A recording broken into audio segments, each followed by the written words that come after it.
Okay, You ready? I am. Okay, good evening, everybody. It is 6:30 p.m. We will call this meeting to order.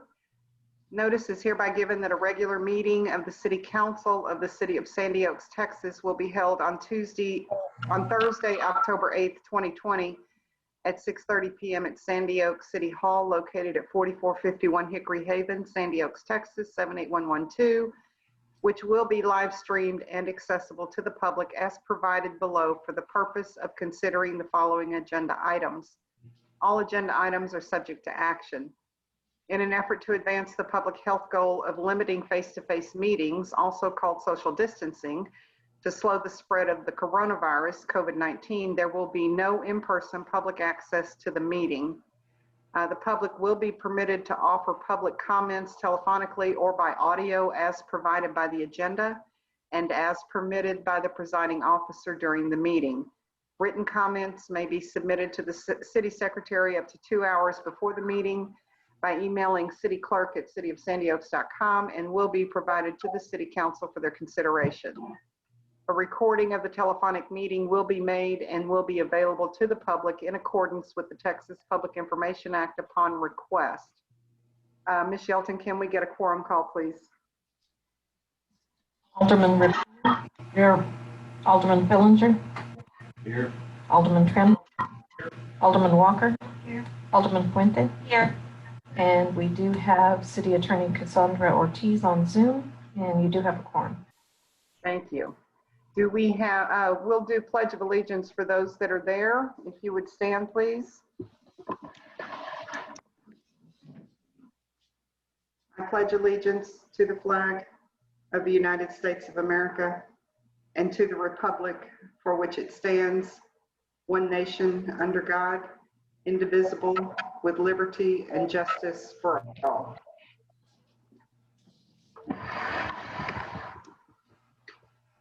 Ms. Shelton, did we have any citizens to be heard? Oh, we did not. Okay, item 4 on the agenda is the quarterly investment report. Received brief from Alderman Rapino on the quarterly investment report and possible discussion and/or action. Okay, the investment report, the tax pool investment as of 7/1/20 was $127,506.90, and at the end on 9/30/20 it was $127,614.50 for a net profit of $57.18. And it's not a lot, but we are still in a positive area. And that concludes the investment report as far as profitability. We haven't lost yet the era of, or since we've gone with tax pool. Is there any discussion? If not, I ask you to approve the investment. Tom, I can't hear you, Tom. You can't? Now I can. Okay, I'm sorry. I was looking over at you, took my mouth away from the microphone. Did you hear the report, or should I go over it again? I heard that. It was, you made some comment about text pool, and that part I did not hear. What I was saying was, in the era of COVID, we have not ever gone out of the positive territory for our investment. We've always made money, even though it wasn't a lot. And we've always made money since we entered tax pool. So I'm hoping that once we get out of the COVID era, our investments will jump up like they were initially. But I would ask everyone to approve this report, or if there is discussion, let's talk about it. If there's no discussion. I move to approve the investment report as submitted. Okay, we have a motion by Alderman Tremblay to approve the investment as presented. Do we have a second? I'll second. And we have a second by Alderman Walker. All in favor say aye. Aye. Opposed? Okay, that motion carries. All right, let's move to the next agenda item, which is the financial and budget report. The income and expenses will be reported by City Secretary Catherine Yelton, and possible discussion and action. So our beginning balance as of September 1st, 2020 was $93,665.77. We had checks and payments totaling $41,863.45. Deposits and credits of $27,654.21, leaving us a closing balance or an ending balance as of September 30th, 2020 of $79,546.53.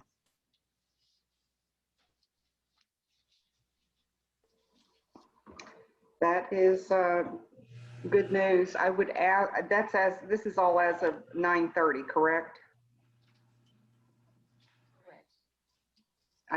Catherine? Oh, I didn't hear. Yes, correct. I see David shaking his head, but I did not hear Catherine. Yes. Okay. Yes. Okay. Well, that's good to know. We ended the year probably better than expected. And I know that Catherine worked really hard to make sure all the items representative of the fiscal year 2020 that ended 9/30 were represented. I'm sure there's always going to be some bits and pieces that show up late, but I appreciate your hard work in wrangling that task, Ms. Yelton. Thank you. Do we have a motion? Actually, I have a question. Are there any substantial outstanding payments that are anything significant? Nothing, nickel, dime, $40, $50, whatever, but I'm talking, anything in the thousands Yes, there is. that are payable. There is. What I anticipate happening is the final payment for the municipal infrastructure. I just sent them the certificate of completion today, and that's really that's previous year financial results. And I want to say the balance, Catherine, correct me if I'm wrong, I think it's about 17,000. So I anticipate the audit to identify that and bring that back into the most recent ended fiscal year.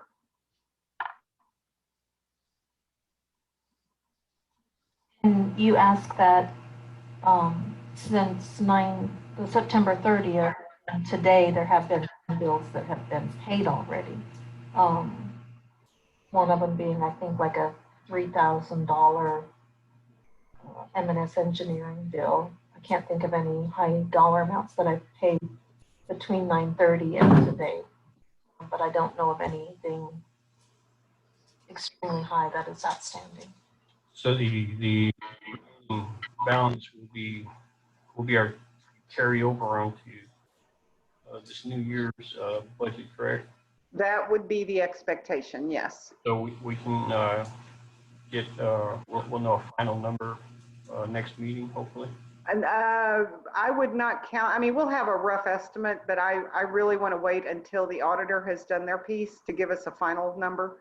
But yes, by the next meeting, we should, or the next report that she does at the beginning of November, we should have a real good view of what that is. But we still ended in the positive, which was the goal.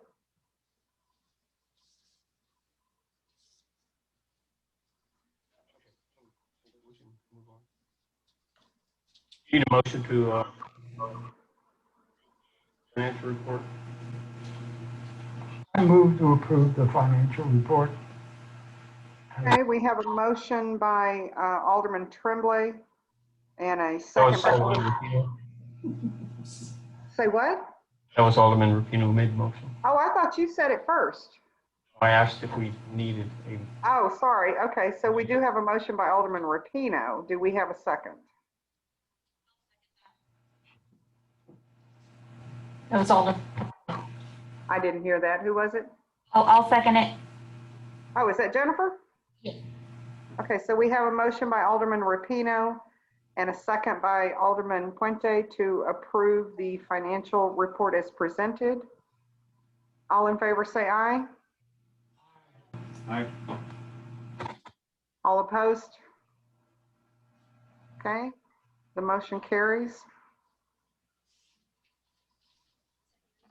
Okay, let's move on to item 6. Is the consent agenda. All matters listed under consent agenda are considered routine by the City Council of the City of Sandy Oaks and will be enacted by one motion. There will not be separate discussion of these items. If discussion is desired, that item will be removed from the consent agenda and will be considered separately. We have 4 items on here. Item A, approve the minutes from the September 10th, 2020 regular City Council meeting. Item B, approve the minutes from the September 24th, 2020 regular City Council meeting. Item C, consider and adopt Resolution 2020-122, approving the official newspaper for fiscal year 2020-2021, and until another newspaper is selected, and authorize the mayor to approve the contract with the selected newspaper. And item D, consider and approve Resolution 2020-123, authorizing the city secretary to prepare and submit an annual eminent domain authority report. Ms. Shelton, do we have the minutes from the 24th? Yeah, I sent them to y'all yesterday. Okay, Yeah, everyone does. okay. Are there any items that anyone would like to pull out and discuss separately? just we just clarify, Alderman Puente or Fuente? Because I'm seeing some different spellings of your name. So on the minutes for September the 10th, would you just correct Alderman Fuente's name on item E, where she made a motion to approve where she made approved a motion, seconded a motion. Not a biggie, just Where was that? item E. Yeah, on the 10th. E. 9, 70. Okay. excuse me. 9, 9E? wait, 7. Oh, I did put, okay. Okay, that's Change that to- minutes. Big deal. Okay. Does that and So we're pulling the minutes from September 10th. Just pull that for a spelling error correction. Cassandra? You can just make the correction since it's just a clerical error Oh, okay, and then it can stay on consent. perfect, okay. Okay.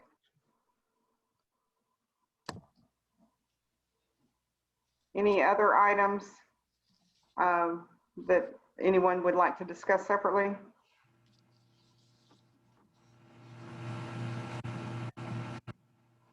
Okay. Would someone like to make a motion then on the consent agenda? I would make a motion.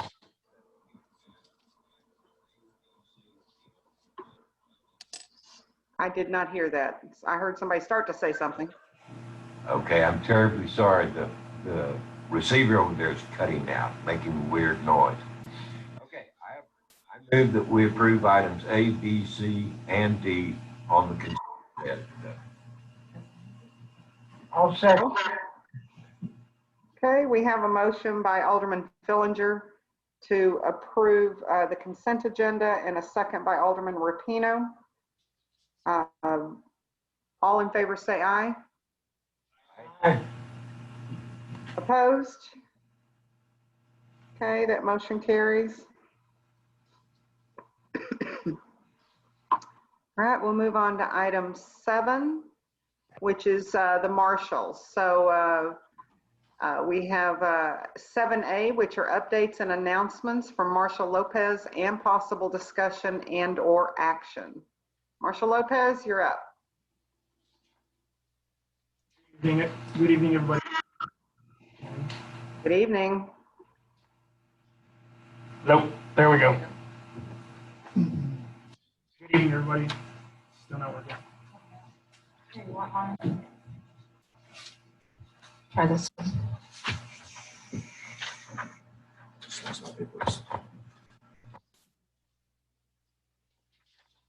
Can everybody hear me now?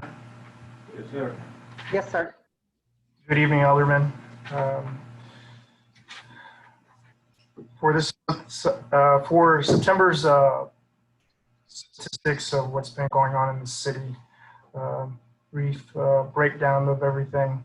For court defendants was scheduled for 9. We also had 19 cases in this month as well. We had 99 traffic stops. Of those, we had 89 citations and 57 warnings in traffic. Also, arrests for the month of September was 1 up from last month. This month was 14. And then also calls for service, we had 1 assault, and then we had 5 civil matters within the city. And then we had 3 disturbances in the city as well, 2 emergency detentions, and then 2 EMS assists, 1 information call, and then 1 suspicious person, and 1 theft, along with 4 assist agencies like Bear County. They need assistance as well. 1 theft of property, 7 animal calls within the city, and then 1 reckless driving call. And we had 4 vehicles towed within the city for no insurance. And if you look at the for the month of September, if you look at for the individuals that we arrested for the month of September, a lot of them consisted of SAPD warrants, possession of marijuana, evading arrests, online solicitation of a minor, another warrant out of Elmendorf, and like I said, most of the majority of these arrests were SAPD warrants.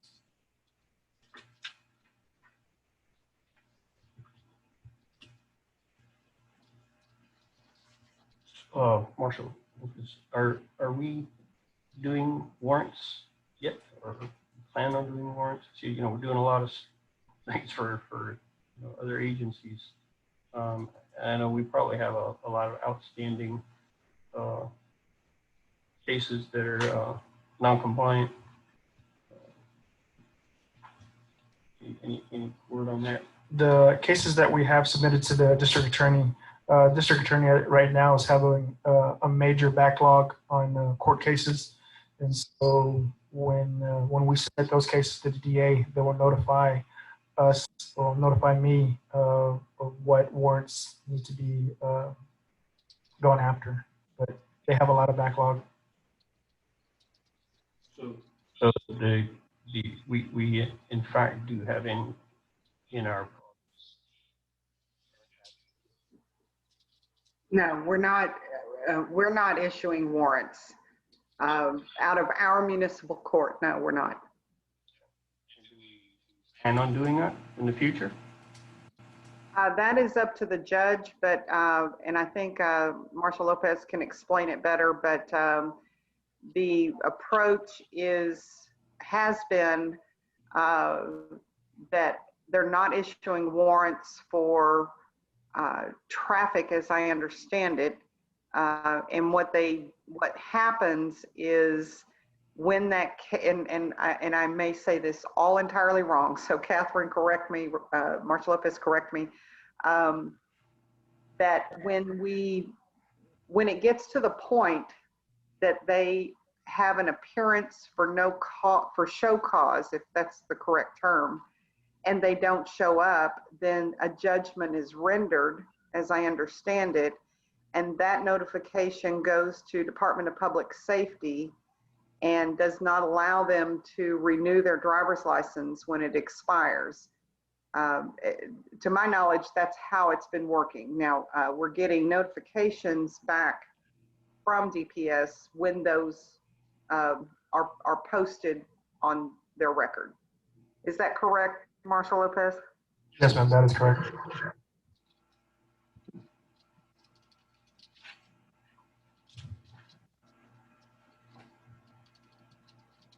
You've answered my question. About what the process was. I know that's what we had discussed early on when you first started. We had this discussion. But and the reason I'm bringing it up is because I see a lot of the SAPD warrants that you spend a lot of time on. Mhm. If you pick somebody up here on a warrant, you've got to process them here, take them downtown, correct? Yeah, that is correct. The process for those warrants, they're really easy. They usually obviously takes a little time to get over there. It's an in and out process real quick. It just, we don't take these individuals in, that come within our city, then, we have to do something with them. So. All right, good. Thank you. You're welcome, sir.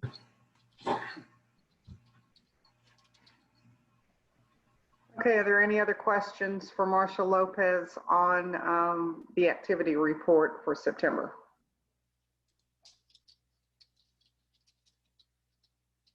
Okay, thank you, Marshall Lopez. There's no action needed on his report, so we will move on to item 7B.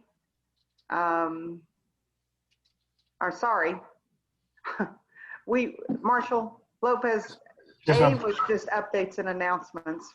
You did 7B, so that's okay. That's okay. Did you have any announcements that you needed to make? It's just whatever that's that we have. Okay. One thing that I did want to share was that Tuesday was National Night Out, and as you probably figured out, we did not participate in that this year. Just with COVID-19, it just does not make sense to have a large gathering of people in that type of environment, but we'll plan on something for next year. Okay, item 7C, discuss and or possible action on the purchase of an in-car camera system from WatchGuard.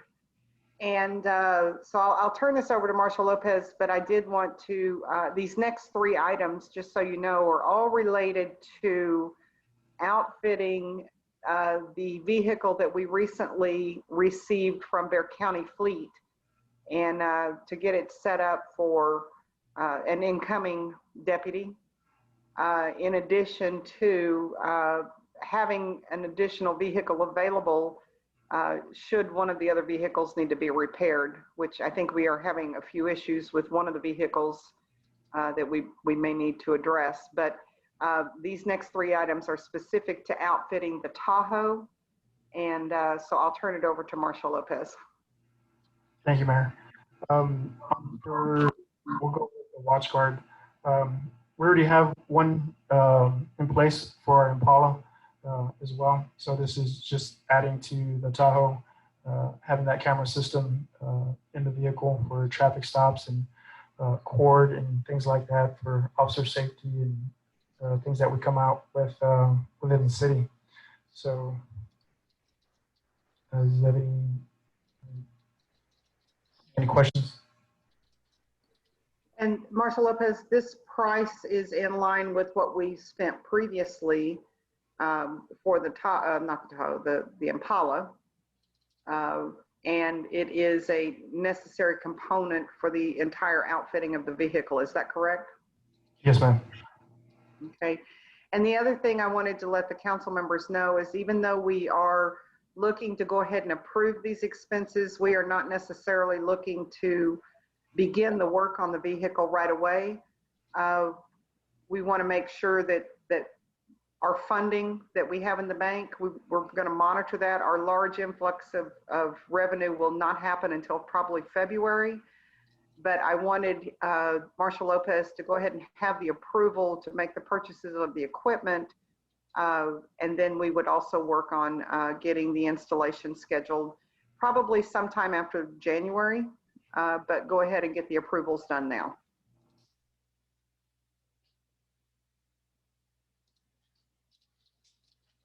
I see at the top, it says price quote, and then at the bottom in very small letters.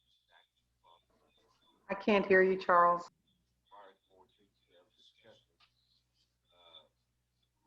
And I move that we approve no more than $5,000 for the purchase and installation of the 4RE and this proposal. If it exceeds 5,000, I think we need to bring it back to council at that time. And Charles, I think what I heard, because I didn't hear, but very little, I think you made a motion to approve a not to exceed of $5,000. That is correct. Okay, do we have a second on that? Second.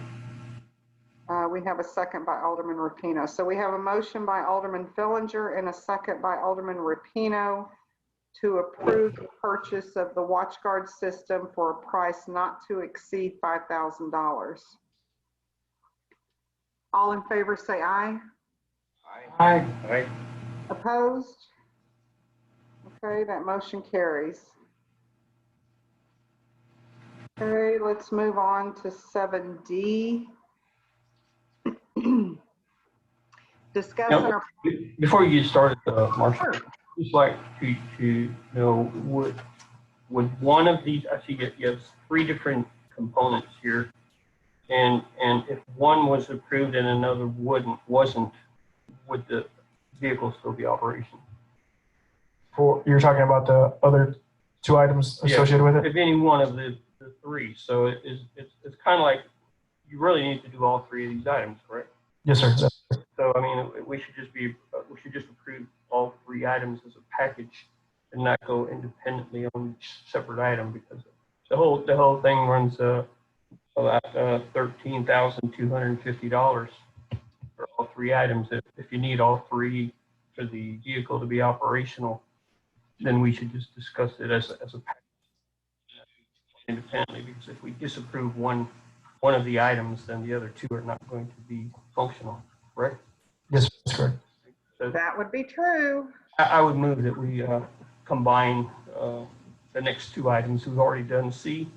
So We have done C, yes. and discuss and tell us about D and E, and we just discuss that as a complete package for the vehicle. Can we ask the attorney if, since they are listed individually, can they be discussed as a group, or do we need individual motions? They can be discussed collectively, as long as, Mayor, it would probably be best if you read the 2 items that are next being considered, and then one motion can be made for both or separately by the Okay. council. Perfect.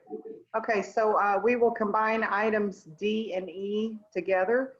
The first one, D, says discuss and a possible action on quote received from Industrial Communications for retrofitting of the Marshal's Office Chevy Tahoe. And item E is discuss and a possible action on the quote received from Ingram Technologies LLC for an in-car Toughbook computer for the Marshal's Office Chevy Tahoe. So we'll consider those as one action.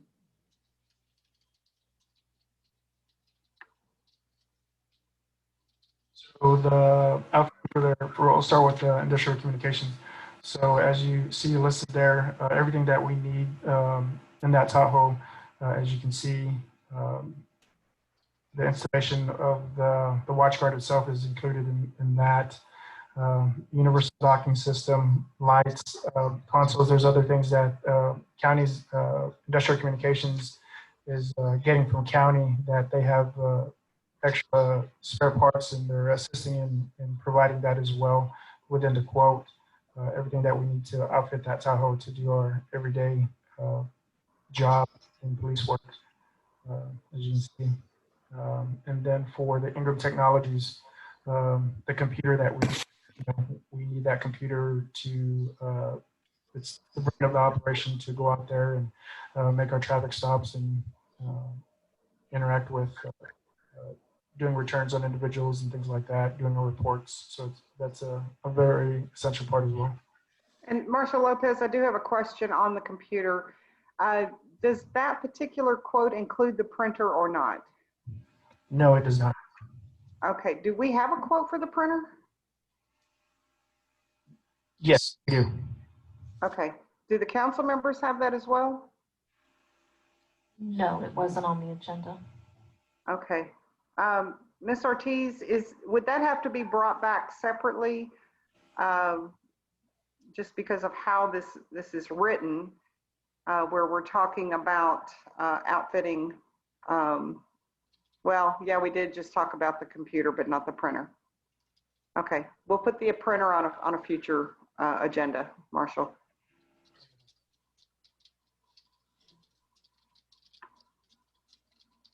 And Mary, you stated you probably wouldn't make this purchase, do this upgrade till after the new year. The industrial communications quote is good for 30 days. And most of these quotes from these vendors are going to be valid for 30 days. So you may need to move that date a little closer. We can go ahead and start the process. That's not the issue. And now that we need the print, and Marshall, correct me if I'm wrong, I think industrial also installs the printer. Is that correct? Yes, ma'am. They everything that you see here and all three items, they're the ones that are from the computer. They're hardwiring it as well.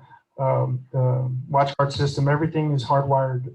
They're putting everything that together, so everything belongs, as a package. Okay. So here's what I would suggest. Depending on the outcome of the action on these items, Marshall, could you reach out to Industrial Communications and the other vendors and find out how soon you could have the equipment, and would Industrial still honor the pricing if the work doesn't begin after the 30 days? Yeah, I can reach out. I mean, getting certain stuff from them to order takes time, obviously, of course. Right. That was my concern, is sometimes getting the equipment is the challenge. Yeah. Are there installation fees tacked onto this? Does that include? Is it? You might see all these vendors see if they would honor their quote.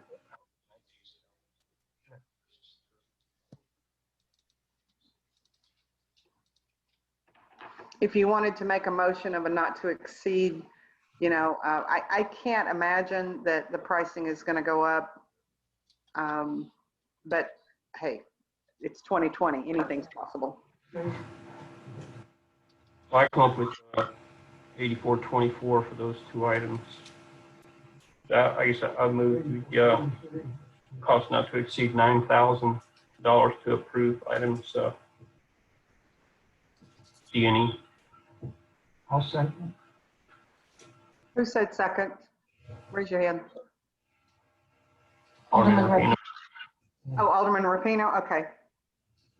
So we have a motion by Alderman Tremblay and a second by Alderman Rapino to approve items D and E for a price not to exceed $9,000. All in favor say aye. Aye. Any opposed? Okay, that motion carries. Marshall Lopez, if you could talk to those vendors tomorrow and see if they will extend the quote dates, just so that we have time to get everything together, that would be awesome. And you're welcome to stay if you like, or you may take off. I know it's been a long day for you. Thank you.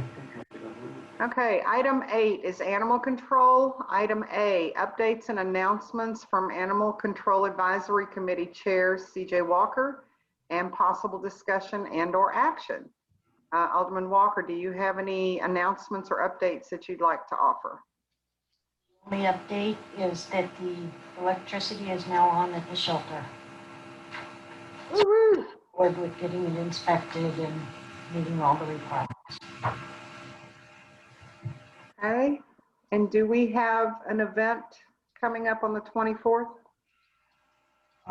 We do not have a final date for that yet. We are Okay, on a microchipping clinic sometime this month. We're not sure if it'll be the 17th or the 1st, I believe. okay. Okay, then we will move on to item 8B, presentation of monthly report by ACA Maldonado with possible discussion and/or action. Mr. Maldonado, are you there? Yeah, can you hear me? I can. Good evening, everyone. So for my monthly report, we had a total of 18 of those were TNR intakes. One was a owner surrender. I could. And Chris, I'm sorry, you're breaking up. I'm not hearing everything you're saying. Okay. We had one owner surrender, one seized custody, and 12 stray animals that we had in our. Can you hear me?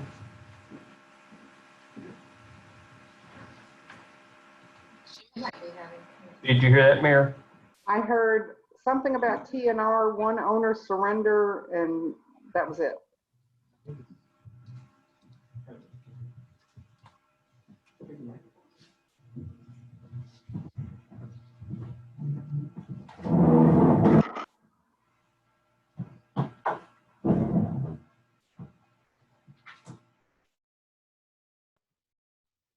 How about now? Can you hear me? I can hear you and I can see you. Okay, awesome. All right, so for the month of September, we have 17 total cases, 2 of which were bite and scratches investigations.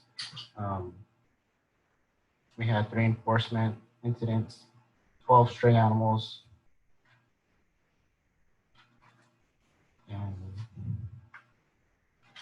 that's it. And then for the month of September, animal. Can you pull your microphone down in front of you? I can't. Oh, there you are. There's another microphone in front of you. That's what I was looking at. That one's not mine. I know. Any questions?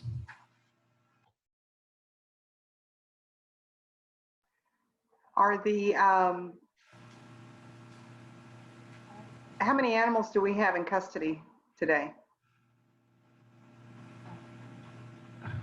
Question. What does TNR mean? Trap neuter. Oh, thank you. What was your question, Mary? How many animals do we have in custody today?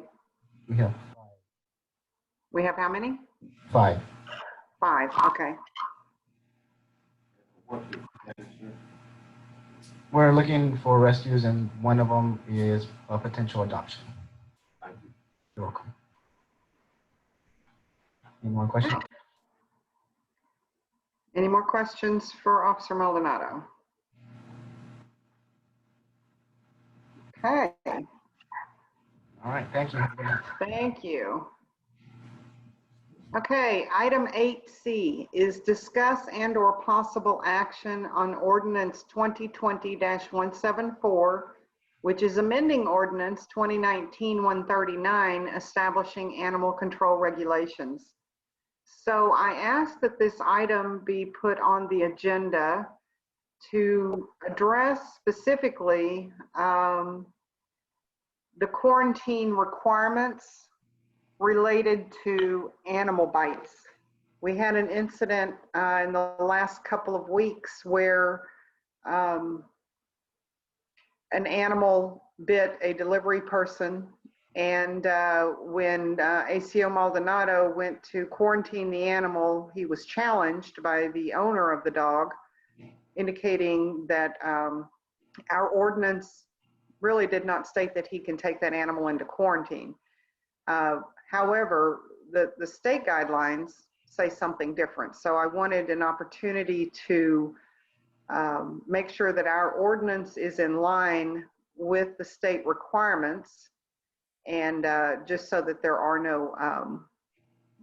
no further questions or challenges on that particular item. In addition, I know that there are some other items that other aldermen would like to discuss relative to amending the ordinance. So I know that Ms. Ortiz did provide us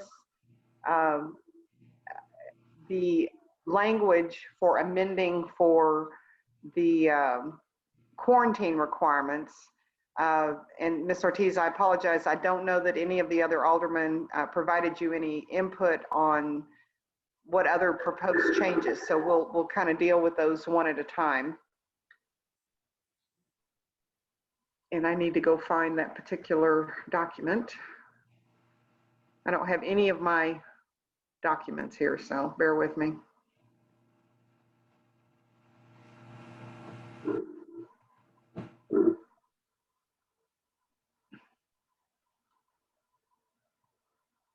Catherine, can you share online the amended ordinance, please? Yeah, just a minute.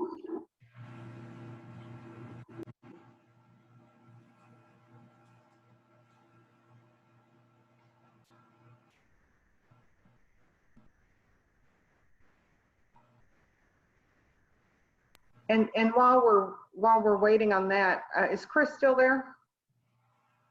Yeah. Chris, did you have any input related to the quarantine issue that you would like to share?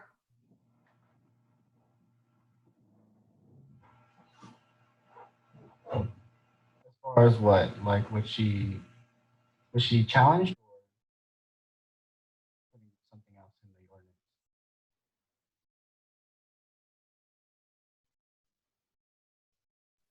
Oh, sorry, I had you on mute. Just any concerns that you had specific to the language that was in our ordinance that was causing any conflict for you in performing your duties? Not really, because it kind of, the language that's been thought of, our ordinance kind of goes off of what the code is, the state code. I did read it and it kind of went off verbatim what the state code indicated. Okay.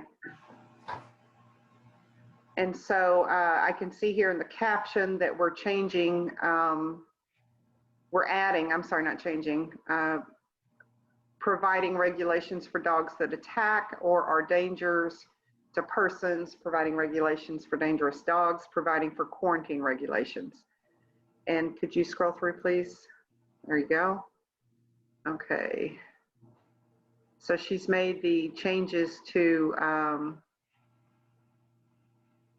the ordinance specific to this particular topic. Okay. And I like the definition, by the way. I thought that was good. And Ms. Ortiz, so one of the questions, this particular individual kept referring to their animal as a non-aggressive dog. However, I think once an animal has bit a human, that changes the definition, does it not? Yeah, so if that was the first time the dog had bitten someone, they are probably not a dangerous dog, but they would have to go to a court to make a finding, or even Chris can make a finding or determination whether that dog is now dangerous because it does now have a past of biting someone and fitting that definition. Okay. But before, if it had not bitten anybody, I don't know if she doesn't know, or we don't know, it may not be a dangerous dog. It may have not been a dangerous dog at the time. Okay. But now that it has exhibited that behavior, it could be termed an aggressive animal. Correct. Okay. Okay. Keep going. All right. Now, I know the quarantine facility is a challenge for us related to rabies, but not for bites. But that typically is one of the reasons that we do quarantine, is for a rabies watch. And to my knowledge, Chris, we are still going to utilize Oak Hills for bite quarantine. Is that correct? Hello? That's correct. I can't hear you. He said that's correct. Okay, I heard that. Okay. This is Alderman Tremblay. You can just go back to the definition of a dangerous dog. And Ms. Ortiz, you stated that for more than once. And under the definition in the ordinance, it doesn't say that it needs to be more than once. It just says that the animal makes an unprovoked attack, causes bodily injury, or such as a bite, which is what our ACO would be responding to. And I'm thinking that's what happened in this case. So the definition in the ordinance, it does not state that it has to be a dangerous dog. Well, it could be so there would be a difference of a dog in the ordinance in the state code. There's a difference between a dog that makes an attack and then a dangerous dog. So I guess once the bite has occurred, it is a dangerous dog, or can be a dangerous dog if that is the determination made. But before, the owner may not have had knowledge that it was a dangerous dog, so she would not have had to take precautions of an owner of a dangerous dog. Somewhere, and it's a pretty lengthy ordinance. Somewhere in the ordinance, does it make reference to a bite and the requirement for a quarantine? Let me see.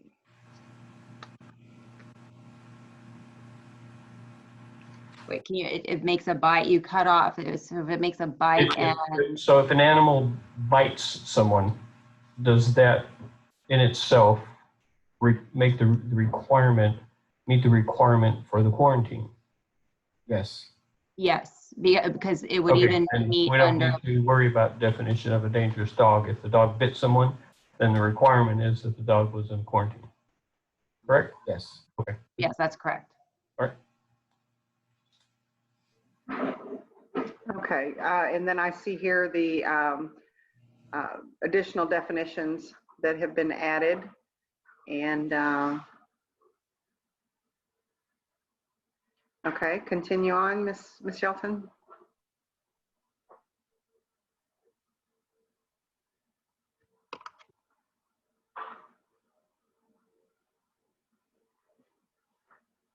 And I don't believe, is there anything else in here pertaining to that particular? Yeah, here we go. There we go.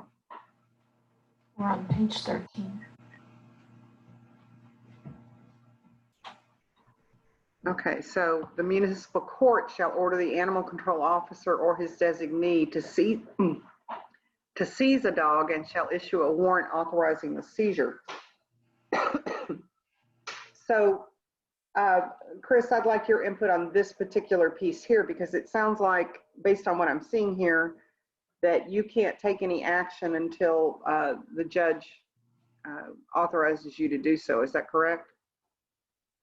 Not entirely correct. So if the dog is loose and it had bit somebody, I have the authorization to take the animal, even though it's in its property. And if it bit somebody and it's still loose or not contained, I have authority to go into that property and get the animal. Okay, and that's what I thought as well. So, Ms. Ortiz, what would be the purpose of this particular requirement for the court giving authorization? So that is also in state law, and that is, it's more related to what would be a more vicious attack that would put somebody in some sort of danger where they would seek medical treatment, versus the quarantine, which would be for out of concern of rabies and having to quarantine the animal or quarantine the dog because they may have rabies. So this pertains to the seizure of the animal, not necessarily the quarantine requirements. Yeah, the quarantine requirements are actually a separate requirement when it's when the dog is feared to have rabies or could potentially have rabies. And then the quarantine or the dog attack is when an animal is dangerous. So I understand that the problem Chris had was more of a quarantine of the animal for rabies, but when it got into having a quarantine and take a dog, the statute also allows for taking a dog that has attacked a person too, which may be separate from the rabies concern. Got it. Okay. Okay. Catherine, can you scroll forward a little bit, please? Okay.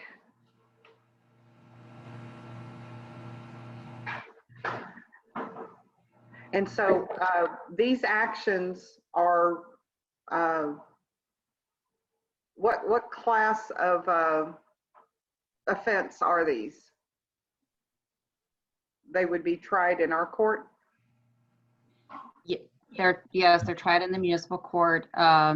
If the part that you're reviewing right now is if the dog is dangerous or could be dangerous and has caused serious bodily harm to somebody, or the death of somebody, and it's regarding seizing the dog and permanently taking the dog away from somebody and a possible destruction of the dog, which the owner would be entitled to a hearing, and Chris or the prosecutor and any other interested person could present evidence at the hearing that the dog is dangerous. And then the owner of the dog could also defend itself and the dog from the seizure, or not the seizure, the destruction of the dog. And I believe it's a Class C misdemeanor. Okay, and that was kind of where I was going with that. Okay, yeah, go ahead and continue. Is there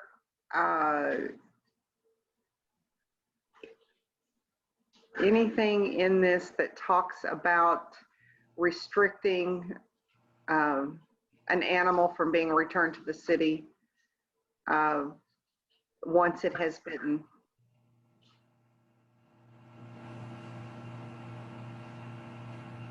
I think we had it in the original, or it was part of the original piece. And the only reason I bring that up is we had an incident where there was a dog bite. The owner complied with the quarantine, was very cooperative throughout the whole process, and was told that the animal could not be returned to the city. Then we found out the animal was returned to the city because they bit somebody else. I want to make sure that we have that addressed in here as well, on what penalties or recourse the city may have in a situation like that. I did not remove anything from the current ordinance. So that should still be there. Are you referring to where a dog is caught by the city multiple times, and on the third time, and the owner has to pay a fee for return of the dog? No, I was actually referring to what requirements the city could impose on an animal that has been deemed aggressive or dangerous and not being able to be kept within the city limits. Well, there are certain where the dog is registered and the owner has to keep it enclosed. If the dog is deemed dangerous, I don't think that is in the ordinance. It's in the ordinance. The city has outlawed any dangerous dogs because we don't have that process in place. Getting insurance and having that dog watched 24/7 by the owner. There's a lot of things that go into a dangerous dog that we as a city are not ready for, and the city has deemed it illegal to have a dangerous dog within the city limits anyway. So that's why she was told not to bring the dog back, because it was deemed dangerous the first time. And Mickey, what you're asking, might it be covered in what is on the screen currently regarding a person knowing that their dog is dangerous and makes an unprovoked attack on another person, and then what occurs after that? So would that be covered in this particular example? I think so. I was just reading through that. Yeah, I think that addresses it right there. And Chris, you mentioned that the city wasn't ready for certain things. Are you talking about prior to this ordinance, or is this ordinance premature to what the city has resources for right now, where the city doesn't need language regarding the dangerous dog? So I think it's just better for the city not to allow dangerous dogs within the city, since we are a small city. I know there's no way for us to handle that right now. Mhm. Makes sense. And I'm sure, I don't know if Mickey had brought that up a long time ago, but it's in the ordinance stating no dangerous dogs. Right now, on page 17, under section 2, dangerous dogs, requirements for owner of dangerous dog, it does have the language that they must be registered with animal control for the area. They must restrain it on a leash and must obtain a $100,000 liability insurance. So are we saying we need to remove that and just say no dangerous dogs? I mean, Yeah. if they comply with the ordinance as far as obtaining the $100,000 liability insurance, Which if they don't they comply could do, with that, but I highly doubt anybody out here would do so. right? So And if they don't comply with that on section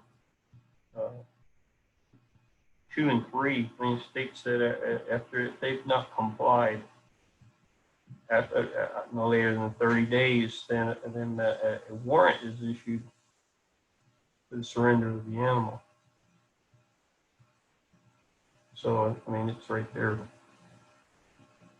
And that's what I mean. We're getting too far into it. Like asking them to get the insurance and asking them to restrain the animal at all times is a little overboard, because we don't know that dog is dangerous. Only they know.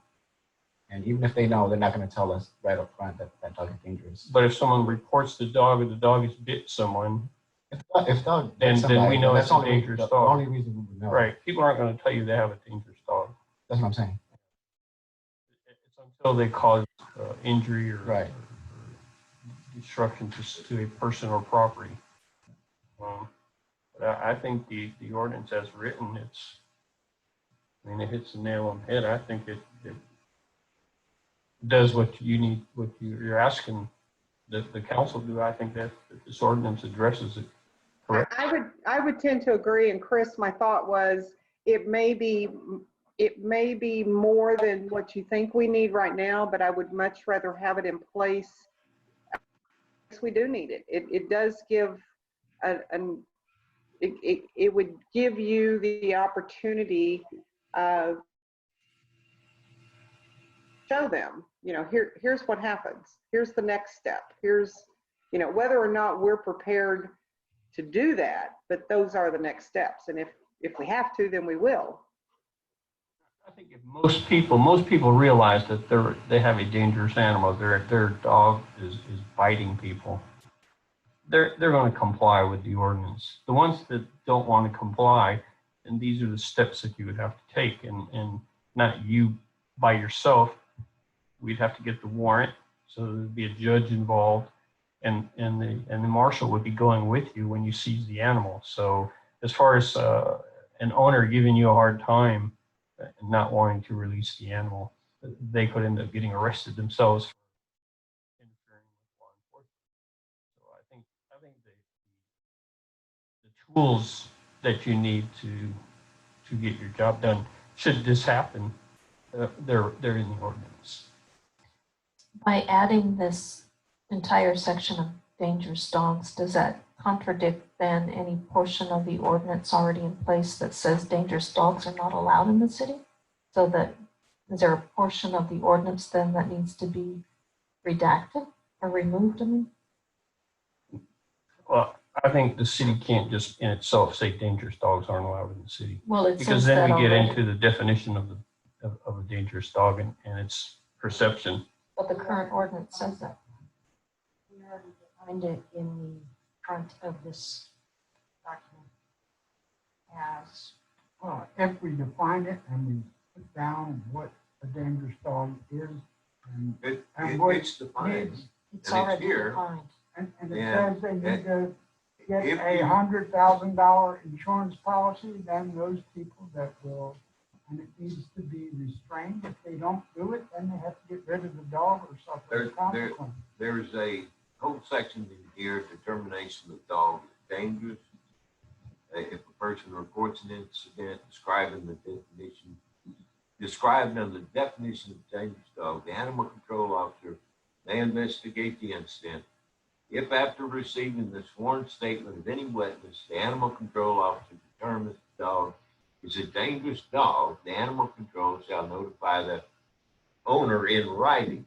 Now, the owner has the right to appeal that decision, but Chris is the one that makes the determination it's a dangerous dog.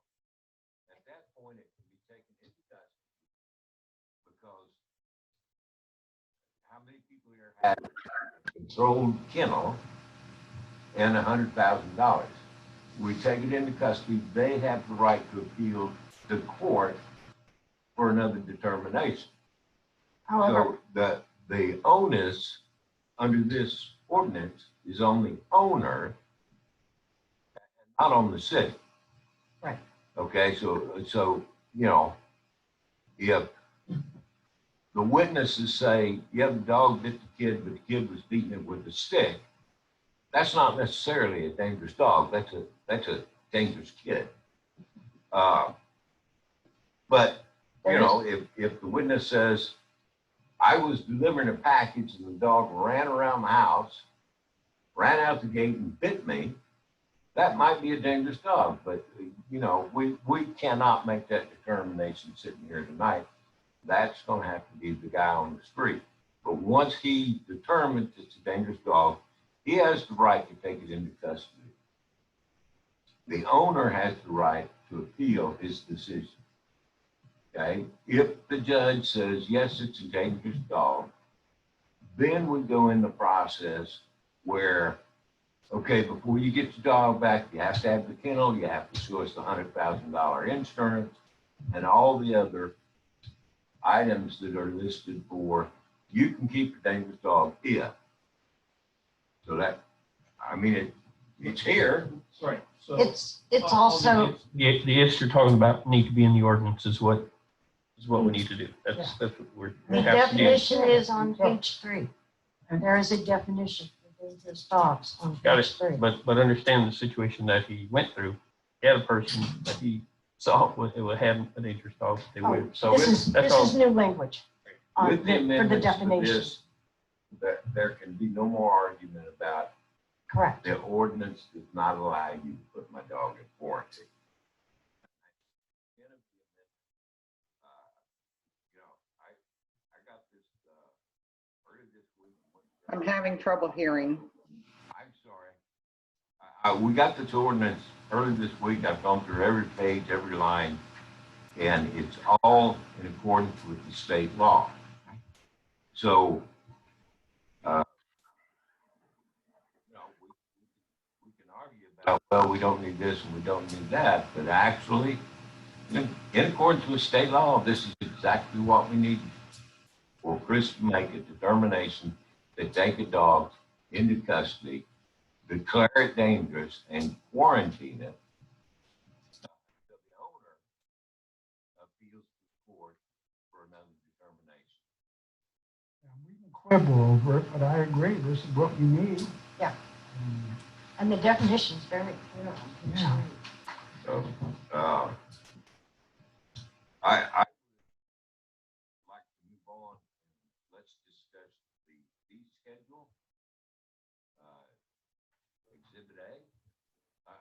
Let somebody else ask a question. I'm sorry. I agree with you, Charles. I just want to make sure that we've covered all the bases for the animal control. Yeah, That's my concern, is that we cover all the bases that he's concerned with. I have another question. There's another situation where we have two German Shepherds. Okay. They haven't bit anybody. There was 3 to begin with. One of them got taken away because it did bite somebody. It was quarantined. It was later found out that the animal was not dangerous and it was given okay to give away to a rescue. They accepted, they took the animal with the condition that they knew about the bite itself. Now, everything's fine with the animal. He hasn't bit anybody since, but he still has that history. Now, the 2 that were left are still loose. They still run after people. We get calls about them all the time. They haven't bit anybody yet. So, do we wait until... No, if they're on the street and they're chasing people, Right. take them in the So custody. that's the other thing. The owners do not care. Okay, they've been cited multiple times. The dogs are not contained. There's no fencing that helps at all. Take them into custody. So in a situation like that, Chris, where you've physically picked up those dogs on more than one occasion, is that correct? I've gone to the house multiple times. Have they been, I know that you give them warnings, have they also been cited? They've been cited multiple times, 3 times to be exact. Okay, then is there anything in the ordinance that allows Chris to take them basically as an owner surrender? If they're not willing to comply with the ordinance, can he take those into? Ordinance gives him the right to pick them up if they're at large in If they're the at city. large. He can pick them up. Without returning them to the owners? If they want them, then they pay the fee. Maybe they pay the fee once. You know, they pay the $50 the first time, then they pay $100. He just keeps picking them up. It'll get corrected eventually. Well, after the Yeah. third time. Third time, they won't can't get them have back. So Well, that's if you're they going to have pick to it pick them up. That's if they pick them up the first Right. time. And Which they if probably they won't. don't, if they're German Shepherds, purebred, somebody can adopt those animals and take care of them. One of those German Shepherds that lives next door to me. I can't hear whoever's talking. It was Alderman Rapina was talking. Yeah, you're just going to have to pick those dogs up. You're going to have to. If they're aggressive, they're on the street, pick them up. You don't have to be aggressive if they're on the street. You You can pick them up. you don't need a warning. You don't need to cite them. Yeah. Cite them. You just The need thing to- is, we've tried Pick 'em multiple up. times picking up these dogs. Multiple Okay. times. We've ran around the streets trying to get these dogs. There's no way we're gonna entice them to get near us or anything like that. So one of them actually goes under the house that it lives under and it stays there. There's no way I'm gonna go underneath it and follow him down there. So, and it's also on the property again. So at that Doesn't point, it'd matter. be a Doesn't seizure. matter. You have the right to enter, set the trap on the property and catch them one at a time. They've been cited. They've They been just cited. haven't been to court to pay the fines yet. So it's just gonna take time. Right, but or someone's gonna get bit again, and then And if they get bit, then we're into the quarantine Right. issue. that's the thing. I don't want anybody to get bit. I Well, have a question. At what point does it fall under owner neglect if they're failing to, can't you take them for owner neglect? but Well, I can take them now. It's just that it's the thing of taking them that it's the problem. I say pick them up. well, Oh, catch them. cat-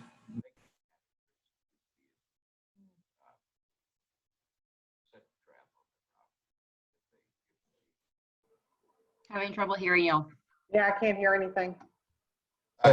It's a discussion having absolutely nothing to do with the ordinance. I suggest we go back to the ordinance. Yeah. And speak to animal control separately because it has nothing to do with the ordinance. Okay, so do we have any other discussion on these proposed changes related to what's been presented in this amendment? Good me. So what I would The like, remaining question is discussing the fee schedule. Well, so here's what I think, I'm going to ask Ms. Ortiz this question. So should we consider this item as a single item? And then if there's other amendments that council members want to add to this, consider them as a separate item? Are you referring to the fee schedule? Or amendments that the council would want to make as you would for a second reading? This wouldn't require a second reading, but is that what you're referring to? Amendments now and then amendments, or amendments that are presented and then additional amendments? I don't think anyone's wanting to amend what's been presented other than to add the fee amounts. Yeah, y'all can make them, if there are additional amendments, make them by individual motion, and then all the amendments collectively would be adopted by the ordinance. So if there are any amendments to the proposed amendments, those would be made individually, and then any additional amendments would be made individually, and then collectively all the amendments would be made together to adopt the ordinance. Okay. I've heard discussion of understanding the proposed amendments. I don't hear any more questions.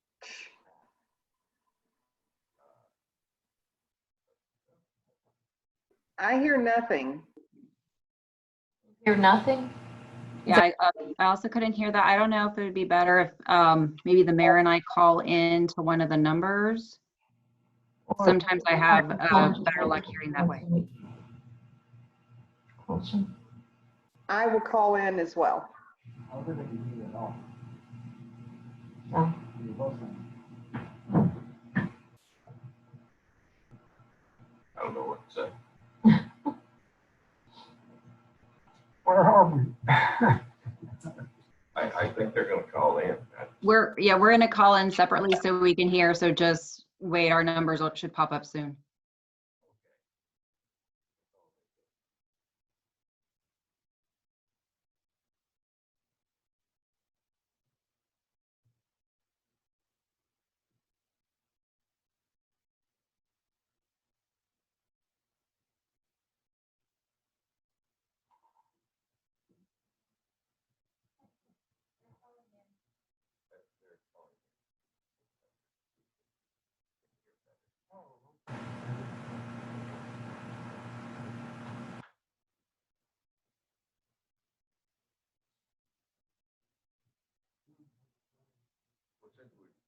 Since we're not doing anything else, can we go ahead and discuss the schedule?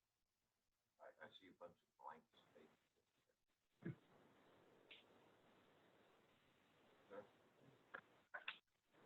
Hello, Hello? can you hear me now? I hear you fine, ma'am. Do you hear me? I can hear you.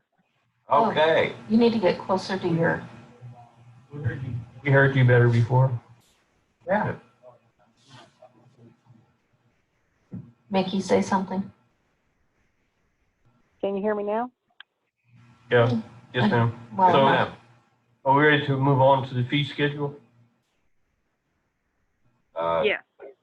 Yes.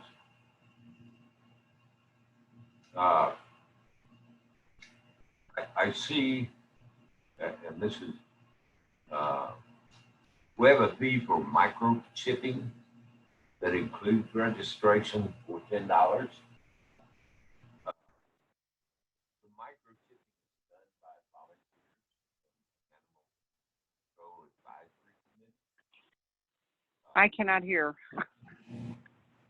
I'm sorry. Yeah, I'm having trouble also. Is that better?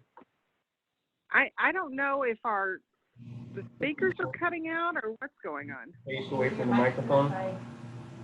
Yeah, just, The microphones, yeah. I'm going to try again. Can you hear me now? I can hear you now. Okay. we have a microchipping, including registration, listed for $10.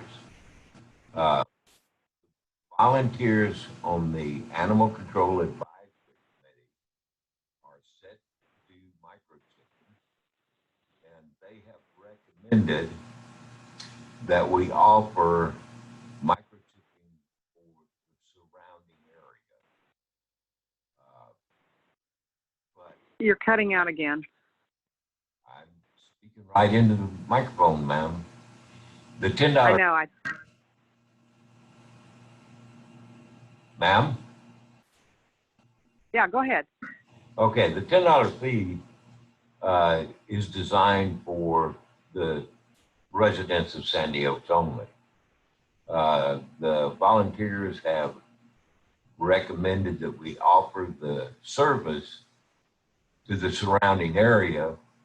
Number one, for convenience, and number two, if we make the basic price for $25, it would be quite a bargain for everybody in the area. And when the neighbors from across the street dog comes over here, we'll scan it and we'll know where that dog belongs.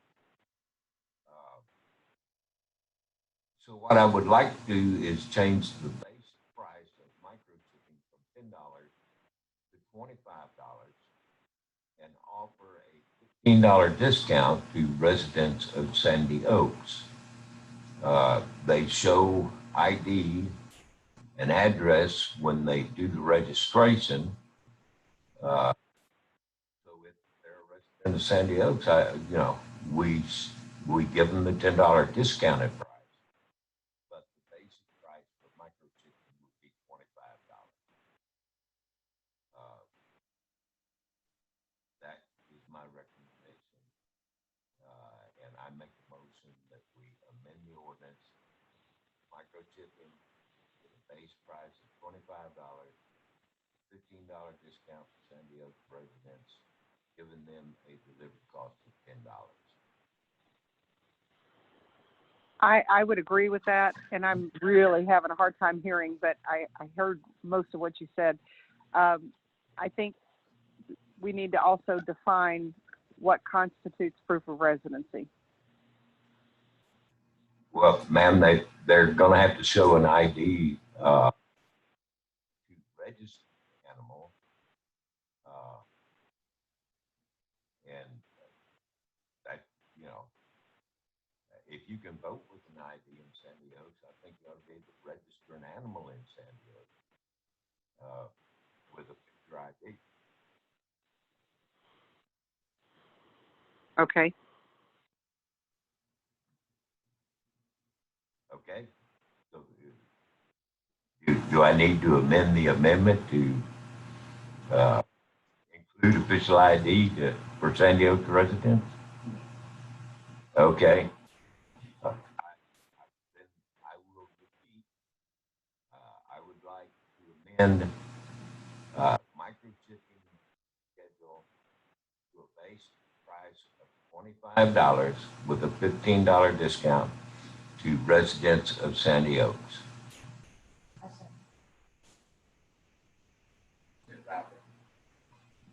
That.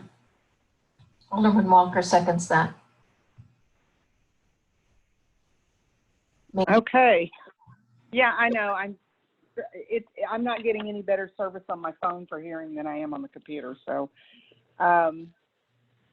what I think I heard was Alderman Fillinger made a motion to amend the proposed amended ordinance to change the fee schedule for microchip registration to be $25 with a $15 discount afforded to residents of Sandy Oaks, and Alderman Walker made a second on that. Is that correct? That is correct. Okay. So all in favor of that amendment, say aye. Aye. Any opposed? Okay, so that amendment passes. And Okay, just was for there anything else? I was going to ask, just for the purposes of the ordinance and the fee schedule, instead of stating the $15 discount, would it be okay to have microchipping non-residents a $25 fee, microchipping residents $10 fee? Just state what the fee is instead of the discounted fee. That would be fine with me. Uh, Should we pull that offered amendment and restate it? Yeah, I think so, just so that way if someone compares the motion and the ordinance, it's consistent. Okay,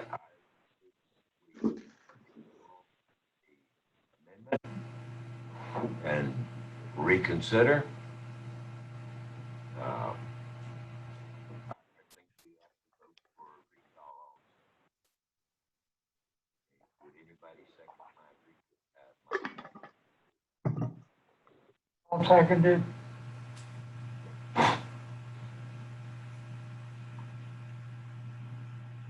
Mickey, did you? Okay. I think I understand what he's trying to say. I didn't hear it. And Catherine, I'm beginning to wonder if it's not internet on that end. This is what I heard, so correct me if I'm wrong. Alderman Fillinger has asked to reconsider the previous motion and to amend it to read a $25 microchip fee for non-residents and a $10 microchip fee for residents of Sandy Oak. Correct. Is that correct? By Alderman Rapino. Okay, and we have a second by Alderman Rapino. All in favor, say aye. Aye. Any opposed? Okay, that amendment passes. Okay, are there any other amendments that anyone would like to offer on this issue? Seizure. I didn't hear that. Could you start over? I'm sorry, ma'am. We have a space for animal seizure with no price in it. Okay, we have a blank behind impoundment also.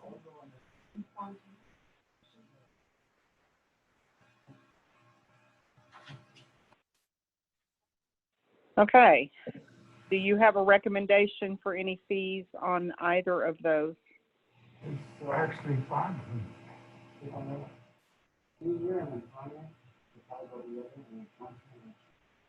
I can't hear. I think that's Alderman Rapino talking.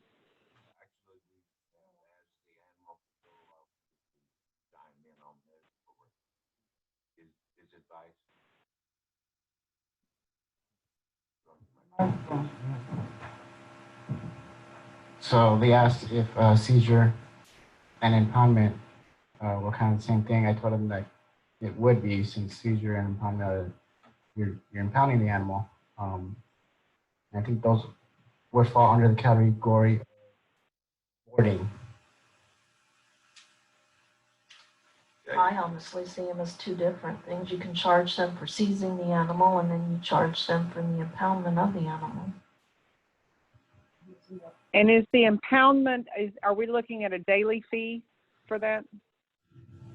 That's up for the council to discuss. Well, I consider what constitutes impoundment. Under the ordinance, if the animal is quarantined, look on page 23, item E at the top of the page, and it states that the owner of the quarantined animal shall pay all reasonable costs of the quarantine and disposition of the animal. So I think that's covered in the ordinance itself. So we can't really put a cost on that. Well, It could exceed what we say it is. If we are quarantining at the animal control or at where we quarantine? At the animal control. Oak Hill. Or Oak Hills. Oak Hills. Yeah, right now we do at Oak Hills. Then So they that's set the price Right. for retrieval of the animal, and we don't need to worry about that. Right. Okay.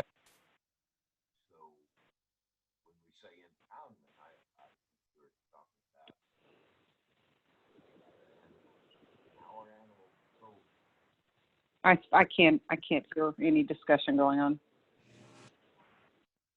Okay, ma'am. How about, I'm on a different microphone. Can you hear me, Mayor? I can hear you. I think what's happening is we have an internet interruption going on that end. Possible? It's sporadic. You want to I don't know why. come down here? Ma'am, we can recess and you can come to the meeting, or we can pull the fee schedule for a separate agenda item and take action on the ordinance without addressing the fee schedule.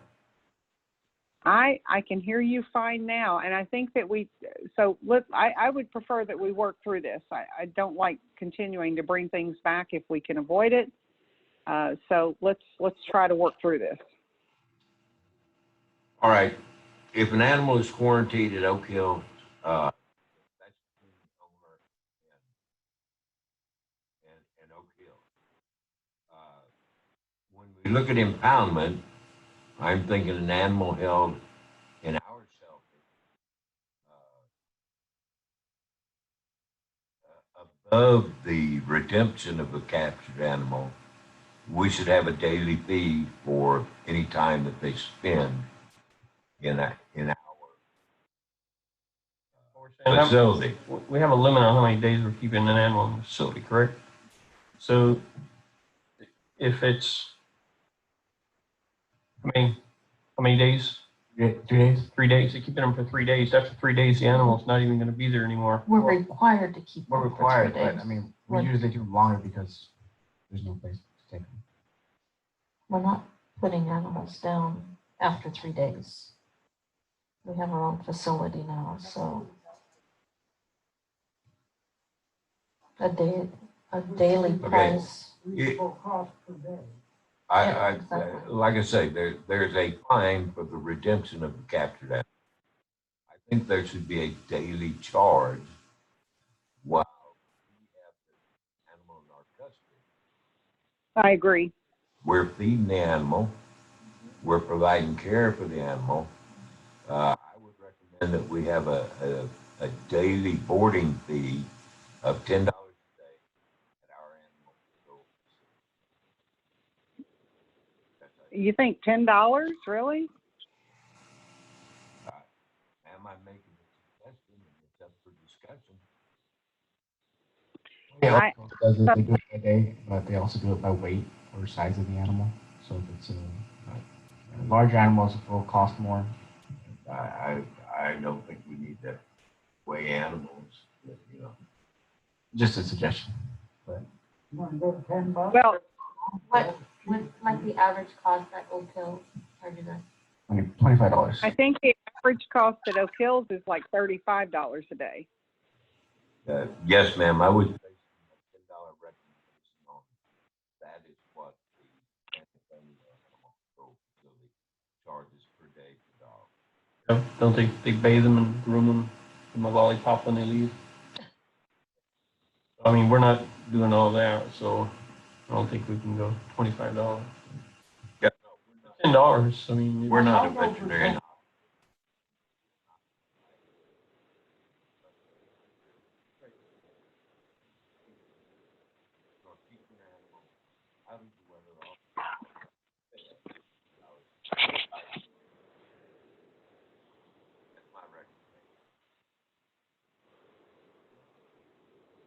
Okay, that is a motion then, because everybody's shaking their head, nobody wants to discuss it. $10. I move that we have a daily boarding fee in the animal control facility of $10 per day per animal. Boarding, but also known as impoundment for the sake of the fee schedule. Impoundment as boarding. Just wanted to- And I guess that could go for quarantine too. No. Okay. So that was Alderman Fillinger made that motion with a second by Microphone. Now you're cutting out. Yes, ma'am. Okay, so I'm very frustrated with this internet. So what I think I heard was Alderman Villager made a motion to set a daily fee schedule, a daily fee for impoundment of an animal at $10 per day per animal. Do we have a second on that? You had a second by Alderman Rapino. Okay, we have a second by Alderman Rapino. Okay, all in favor, say aye. Aye. Aye. And opposed? Okay, so that passes. Okay, did we want to address any of the other fee schedules? Yes, ma'am. Registration of dangerous dog. I would recommend that we register dangerous dogs at $400 per year. And it's up for discussion. And is that, so we talked about that as part of this original amendment. And I'm assuming there would be conditions on issuing that. They had to be in compliance with all of the other items that were conditioned, Absolutely. such as securing and, okay. We will have to see the facility they're going to keep the animal in. We will have to have insurance. I believe for $400 a year for the annual inspection and renewal of insurance. I'm not hearing anything.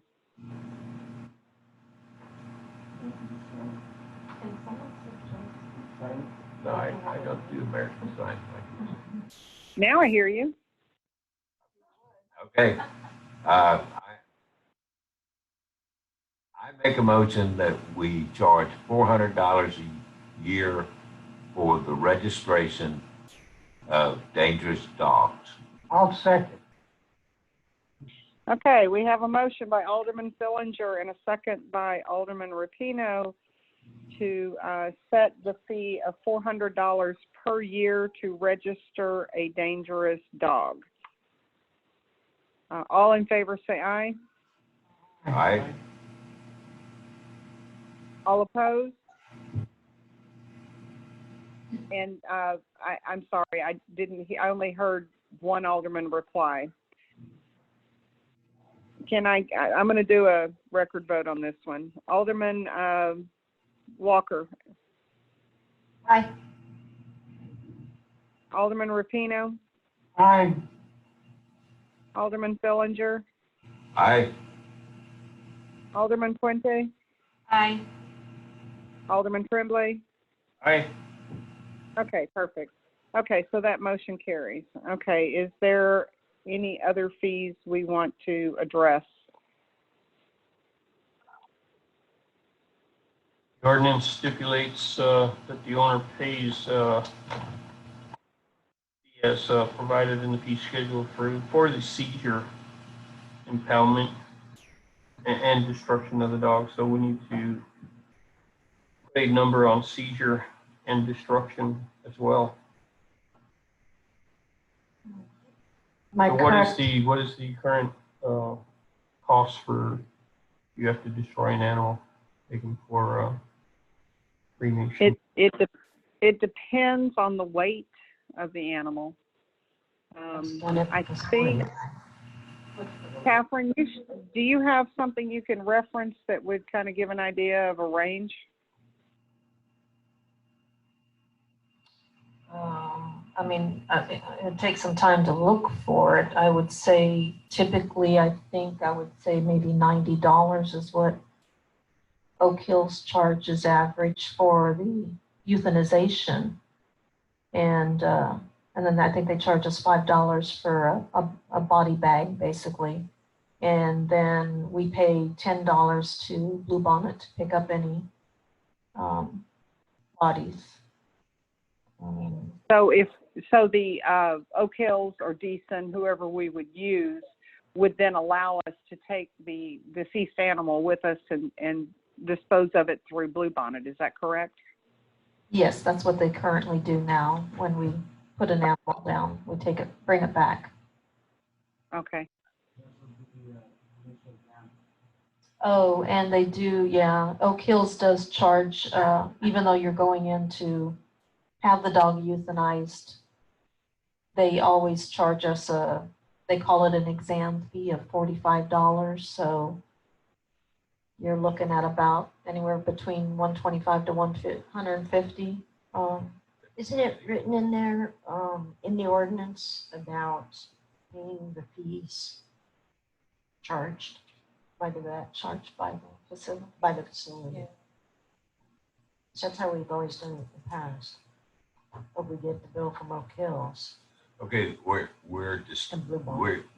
we are discussing a different matter, which is the court-ordered destruction of a dangerous animal. Or wouldn't the fee schedule be the same? I'm going to make a recommendation that we have a destruction of a dangerous animal at $200, and that would be part of the court judgment. So my recommendation is we have a destruction fee of $200 for a dangerous animal. And I if it second should that. be more than 200, the city eats the cost. If it's more than 200 to destroy the animal. According to the numbers I'm hearing, it's $135 to $150 our cost. Do we Plus we need have to, to transport the animal and return. do we need to address it specifically, the number? And this is aimed at you, Cassandra. Being that the ordinance, page 17, item 4 says the owner shall pay any cost or fee provided by the fee schedule. Yeah. Should we Since it- state that could we remove the fee schedule portion on that item 4? And just say the owner shall pay the cost or fee as provided, or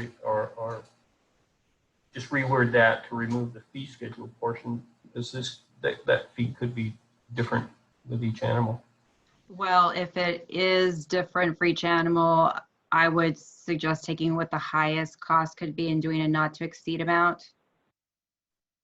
Then maybe And so maybe a not to exceed $200 if it is within the range of 135 to 150, and that owner be responsible for paying the costs for that particular animal. I don't know, if, Chris, if it goes higher than 200 or 150, or for a particular animal where the council would need to consider either a higher fee or a lower fee. And then maybe some like an asterisk or footnote indicating that it depends on the weight of the animal, or whatever else the Oak Hills considers with the fee. so under the destruction fee, so on destruction, we say based on weight Based on weight, size. and Or then size. not to exceed 300. We go that high. It just seems very hard to, I think I like Alderman John's suggestion of just 200, no matter the size and weight. But there was a comment that if it's over that, then the city needs to eat it. When some do, some are on average, it's $135 to $150 per cost. You know, yeah, you got a good point. So just say 200.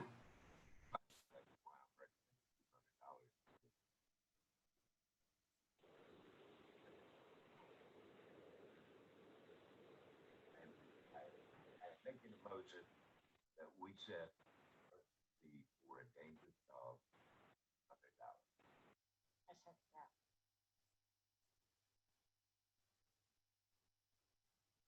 $100. I'm not hearing anything. Okay, ma'am, I will try it again. Okay, Motion to set the fee for destruction of a dangerous animal at $200. I'll second. did you want it, well, hold on just a moment. So Alderman Fillinger and Councilman Martino, a not to exceed number or a flat fee? Flat fee, ma'am. Okay, so we have a motion by Alderman Fillinger and a second by Alderman Rapino to set the fee for destruction of an animal at $200. All in favor, say aye. I didn't hear that. Can we try that again? All in favor? Say aye. Aye. Aye. Okay, that motion carries. Thank you. Okay, any additional fees we need to address? Well, Mayor, with that, with the section that Alderman Tremblay was talking about, where it says the owner shall pay the cost of any fee, we probably need to add registration of a dangerous dog. So that way, in the body of the ordinance, they know there's a fee for a registration of a dangerous dog. Ah, okay, and was that at item 4 that he mentioned? Yes, section 11A 4. Or it can be 11A. included in section 11, or section 11A 1A, but since all the fees are in 4, that would probably be the more appropriate place. Okay. And so, Ms. Ortiz, does that need to be a motion? Yes, to include that language. Okay, Alderman Tremblay, would you like to make that motion? Yes, ma'am, I would move that we amend the original ordinance So 2020-174, section 11, item 1A4, excuse me, and change that to read, the owner shall pay any cost or fee as provided by the fee schedule for the seizure, except impoundment, registration, or destruction of the dog.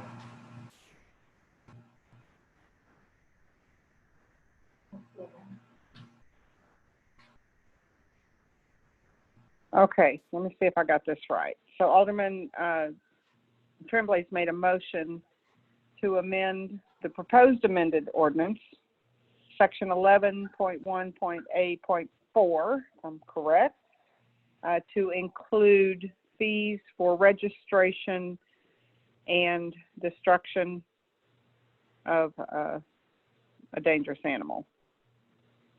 Is that correct? That's correct.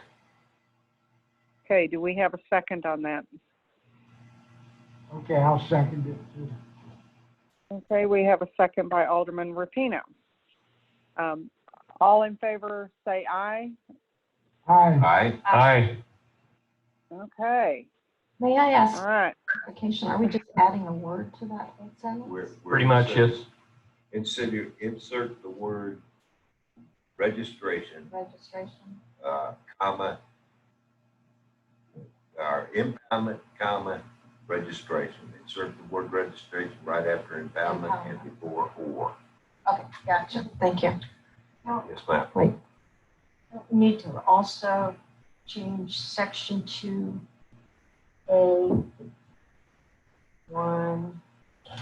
where it says register the dangerous dog with the animal control officer for the area in which the dog is kept.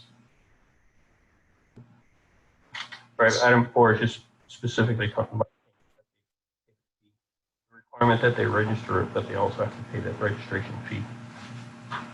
Okay. So include the fee as a requirement. So that way it's also clear that a fee is one of the elements that the owner has to meet Correct. under section 11A. 11A. So now we have. Now, with all these fees, Cassandra, in the event that these fees are not collected or the owners refuses to pay these fees, ends up going to a collection just like an unpaid ticket would. Is that correct? I believe so, yes. Should the owner of the animal that's seized, dangerous animal is seized, is destroyed, and they refuse to pay the fees, this would be handled just as an unpaid ticket for a speeding violation would be handled? Well, I think that's what Alderman Walker was also getting at, was if they don't pay the fee, then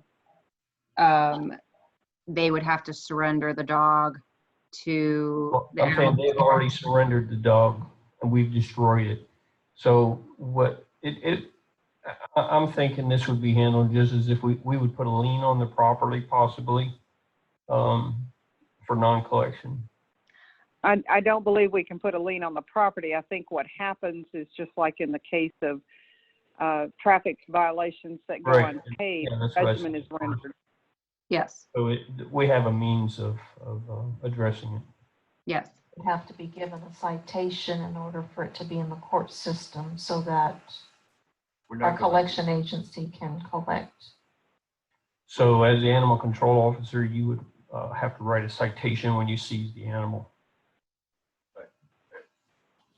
We're not gonna destroy a dog until it's gone. Right, through but court. you have to have a record that you gave them a citation. So you need to have something Yes, sir. that was in violation of ordinance, It's in the ordinance. right? So that's what I'm saying, you would, When he goes to seize, he determines the dog is dangerous. Okay? It's in the ordinance, he has to notify the owner. The owner has 15 days to file with the court to have that decision appealed. So yeah, they're cited prior to him putting the animal in quarantine. so when you seize an animal, do you write them a citation? Not every time. You need to. If he seizes a dog that he determines is dangerous, he has to write him a citation because it's now become a criminal matter, and it will be going to court. We can't take it to court unless there is a citation. Just like Couldn't in the past because it wasn't in the ordinance. Now that it's in the ordinance, he has to write a citation for dangerous dogs because they need to be registered and whatnot. So it's a form of education, I guess, too. it's not. Are you putting it in quarantine? Okay. Then, you will make the determination whether that dog is dangerous or not. This ordinance gives you that authority. You or your designee will say, this is a dangerous dog, and it's going into quarantine. Okay? If you pick up a dog for observation in quarantine, and it's in Oak Hill for observation, then if they say, okay, this is clear, the person's had their medical treatment, they don't have rabies, the dog doesn't have rabies, the dog's clear for somebody to pick it up, then they get to pay Oak Hills. Okay, and if they don't pay Oak Hills and the dog's not determined to be dangerous, then we can foster it or adopt it to somebody that will properly take care of their animal. If an individual is bit by a dog and you contact the owner and the owner can prove that the dog is current on rabies vaccination, you wouldn't seize an animal. quarantine, even although they've had the rabies vaccination. I was surprised about that. Charles, could you read the top of page 3, bottom of page 2 and top of page 3, where it defines dangerous dog means a dog that A, makes an unprovoked attack on a person that causes bodily injury and occurs in a place other than an enclosure in which the dog was being kept and that was reasonably certain to prevent the dog from leaving the enclosure on its own, or B, commits unprovoked attacks or acts in a place other than an enclosure in which the dog was being kept, and that was reasonably certain to prevent the dog from leaving the enclosure on its own, and those acts cause a person to reasonably believe that the dog will attack and cause bodily injury to that person. That's a firm definition. So are we saying that here's the firm definition, but he can still make a decision outside of this definition? No, he is just as okay.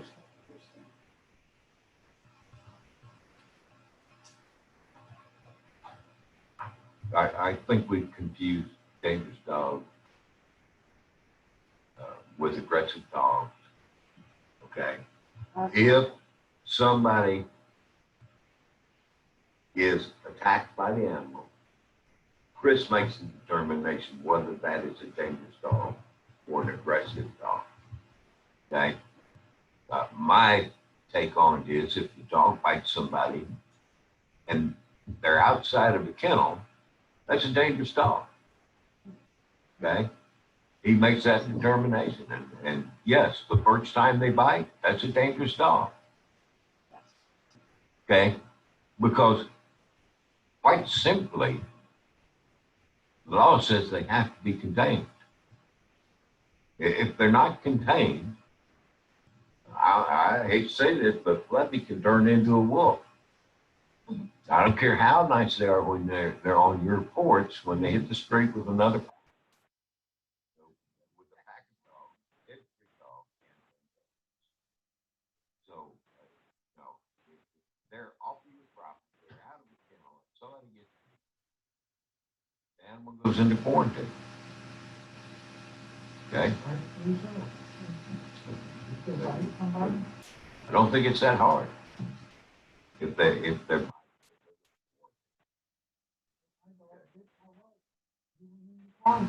yeah. Okay. So which fee are we on right now? We've covered destruction, and I have no additions to this. I guess we need to approve the ordinance. huh? Well, what about seizure? We're not going to charge anything for seizing the animal? Is that being removed? No, we didn't. I just have one more suggestion. It was, y'all may have discussed this and I may have missed it when y'all went out, but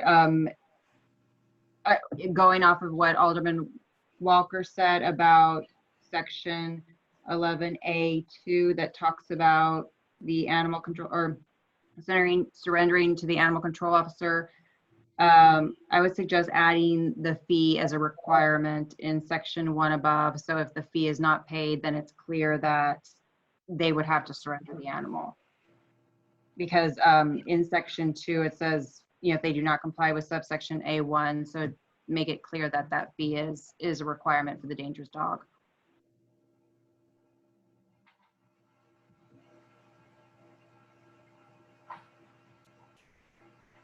Okay, so we would add it to section 11, dangerous dogs, A, 1A, to read, register the dangerous dog with the animal control officer for the area in which the dog is kept at a cost of $400 per year. Yes, or just, and you can state and pay the fee as stated in the fee schedule. So if council ever amends the fee again, it's just the fee schedule that is amended.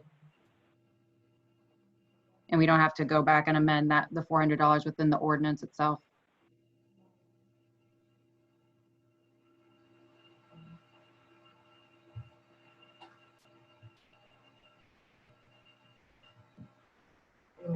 motion?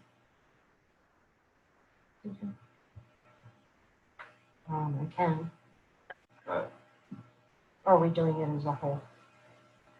No, gotta do it yeah, individually. we should We should have, add that. I think, registered dangerous dog with the animal control officer for the area in which the dog, in accordance with Appendix A fee schedule. And if we adjust fees, we don't have to rewrite the order. So is that your motion? Well, we're discussing. Oh. Okay, so I move that we make the amendment to section 11 dangerous dogs, A1A, to read register the dangerous dog with the animal control officer for the area in which the dog is kept in accordance with the fee schedule, Exhibit A for registration. Parentheses, registration. Parentheses, Schedule A, or Exhibit A.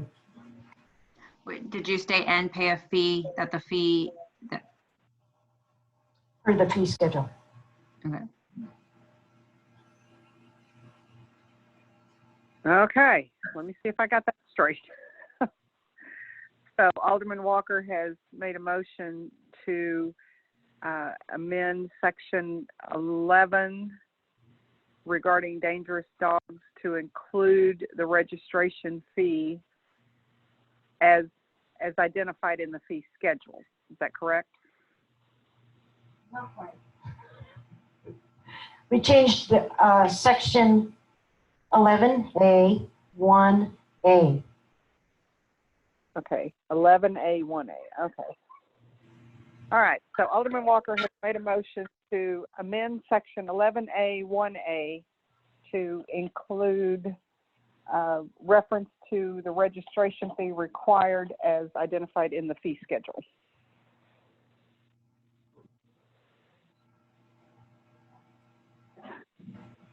And I would second the motion amended. And Alderman Fillinger has seconded that. So all in favor say aye. Aye. Okay. All right, that motion carries then. Oh, all opposed, I should say. Okay, the motion carries. Okay. Anything else on this ordinance that we want to address at this time? Then I would ask for a motion to approve the proposed amendment along with the other amendments that have also been discussed. I'd like to first make a motion that we waive the first reading requirement for this amendment. Okay.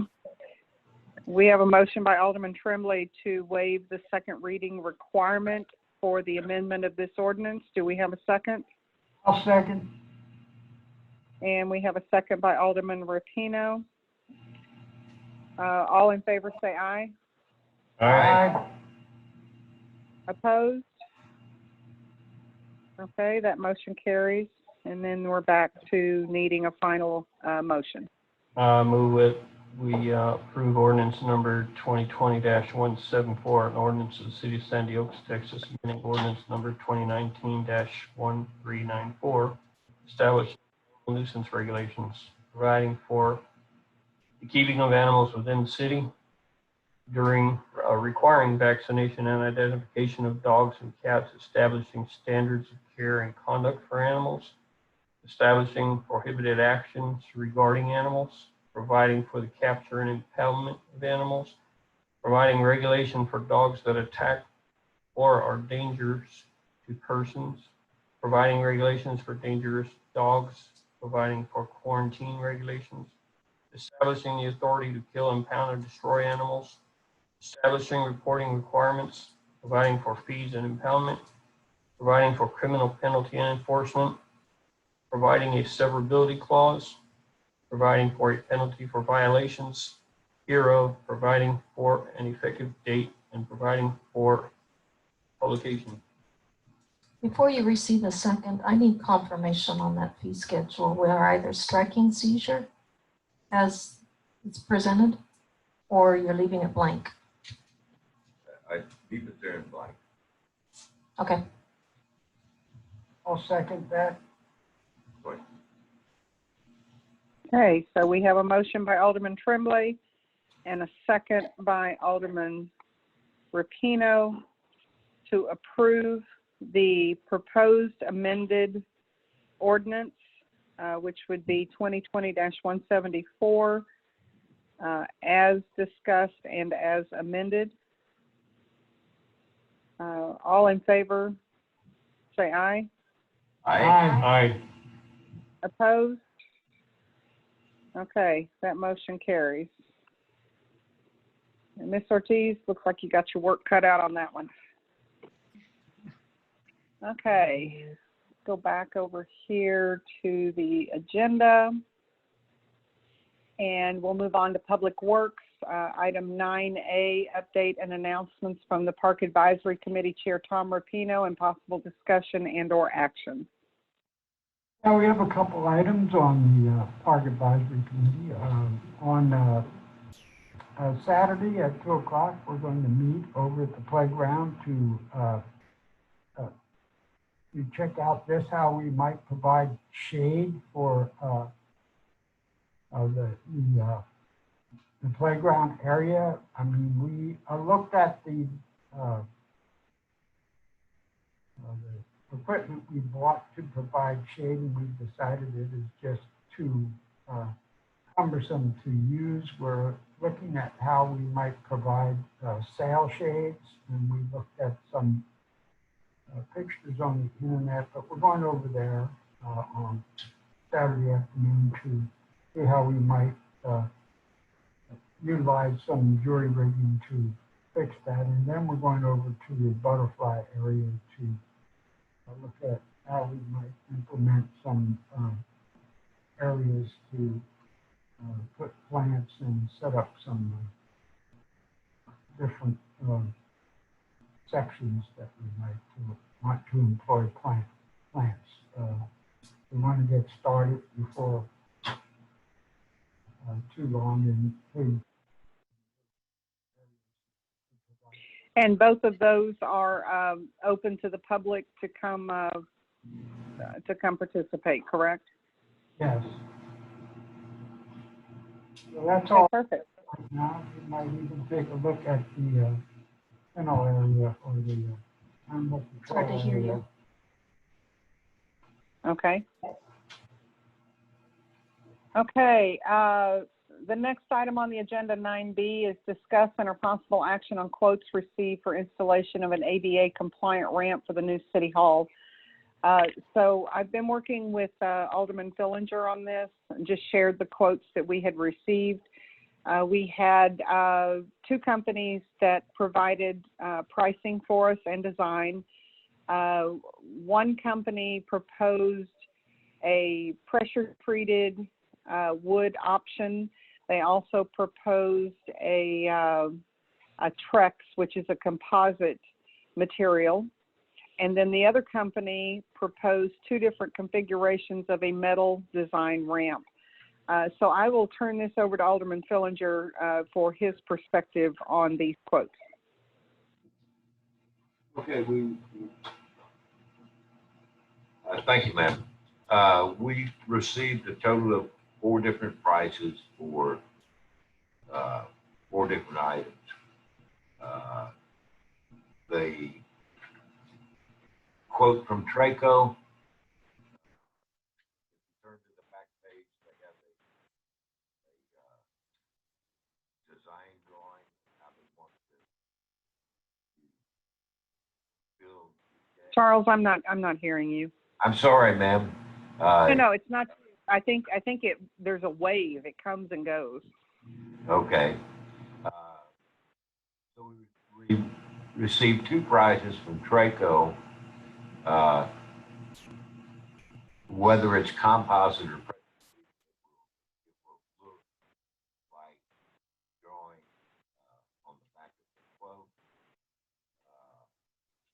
One price is pressure treated lumber for a total of $20,940.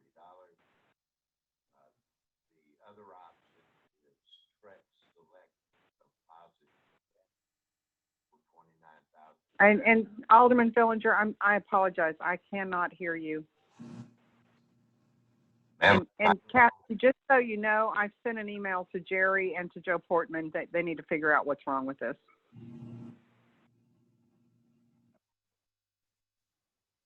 I don't. Okay, can you try again, Charles?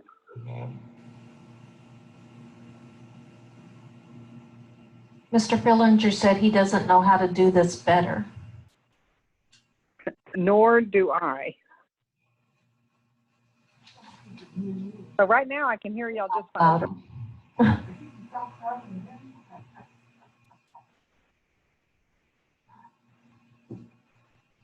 I shall try again, ma'am. Go ahead. We're now on the drill field. We have a price from Traco for treated lumber, ADA ramp, stairs, and walkway, $20,940.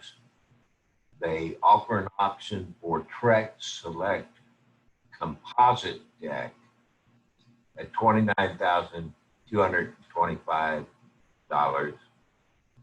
We have two designs from Red Team for aluminum modular pieces, and their design of how it would work. And it's a very pretty product. Their prices are,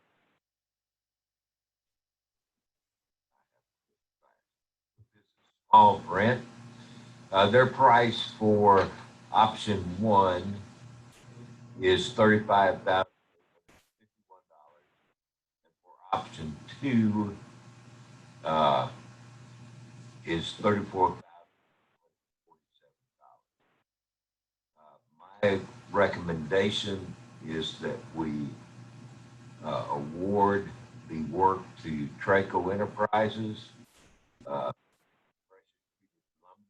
option at $20,940. Okay, I'm waiting on the wave to pass, and then I want you to repeat the pressure-treated option price again, please.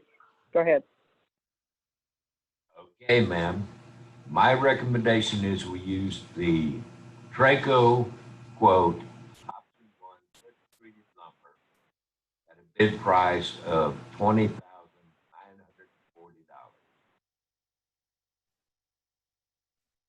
Do we, Okay. I'm gonna just say life expectancy of treated lumber is versus the composite deck. Because if you look at the deck that's built out here with the treated lumber, it's already looking pretty bad. It's turning gray. It's not structurally. It's got a lot of there's nothing wrong splits. with The wood has a lot of splits in it. They have replaced about 10 boards last weeks ago that were Okay. deteriorating. Pressure treated lumber, just like anything else, needs to have maintenance done. Maintenance. And that pressure treated lumber was never sealed nor treated. My only concern about paying for the Select Composite deck is it's going in on a pressure treated frame. So, you know, structurally, the frame might be a problem 20 years from now. But if the decking is treated and maintained, it should last 15 to 20 years. So is this, are they going to do anything else to the surface? Are they going to seal it in some way, or we need to do that? We will have to do that. No, I have a deck by my pool. It's been there for 18, 20 years. But I do have to stain it. Yeah. Don't, it's And that's a true statement. Right. My deck is 30 years old. I stain it every couple of years and it's no problem with it. So it's an expression. It's a big price difference. I just, Is yours covered? It's covered. Part of it's covered, but most of it is not. It's like 30 feet down. and this again, this quote is valid for only 15 days. Because lumber is fluctuating so much. Yeah. So I think if we're going to do this, I don't know if we have the funds to get this done, but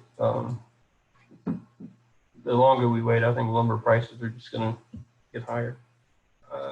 Well, there's another consideration. So one of the reasons that we put this item on the agenda now is that we can't proceed with any other work inside the building for trades until they have access to the building.